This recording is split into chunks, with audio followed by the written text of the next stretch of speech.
hoping we'll have another quiet hurricane season. But if we got hit by a big one, something like a Wilma or even an Andrew, where homes are destroyed by the hundreds, is our community prepared for that kind of widespread damage? Some of our lawmakers say not even close, fearing we could end up in a situation like this with people living in 10 cities across South Florida for months. Tonight, the CBS 4 I-Team discovered the federal government still doesn't have enough long-term temporary housing in the event of a massive disaster. Here's I-Team investigator Stephen Stock with new information on a story he broke 2 years ago.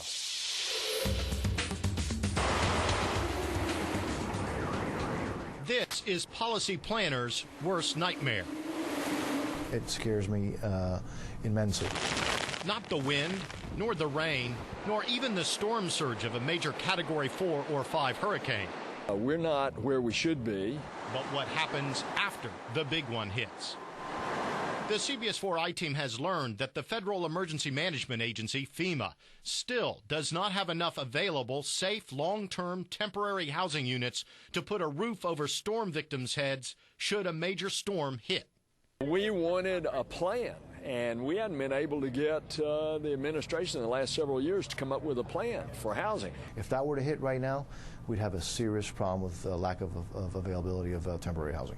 That's right. More than 2 years after being warned in these letters from South Florida congressmen, then warned again last year, FEMA still doesn't have enough trailers or modular homes nearby and ready to go should another large hurricane hit anywhere along the Gulf or East Coast. Because when the big one hits, we're going to have a real housing problem. The lack of adequate long-term temporary housing was on the minds of these Miami-Dade emergency planners, meeting Wednesday with Congressman Mario Diaz-Balart. They stressed that for now, many storm victims will be on their own.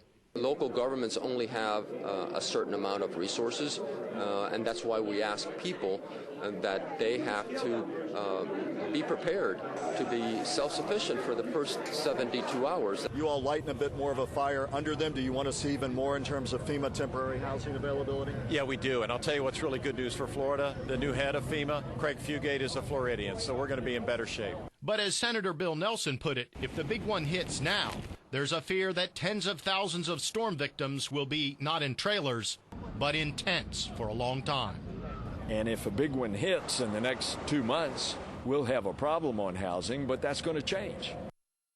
Now, don't think this is a huge issue. Consider this. More than 120,000 people ended up in FEMA trailers after the hurricanes of 2005. Right now, there aren't that many safe mobile homes available if a big one hit. A FEMA spokesman did say that they have several thousand temporary units on standby and orders for hundreds more to be built. All the South Florida congressmen we talked to today say they expect, with former Florida Emergency Management Director Craig Fugate now in place as FEMA director, things will change soon. He's only been on the job, however, for 2 weeks. I'm Stephen Stock, the CBS 4 I-Team.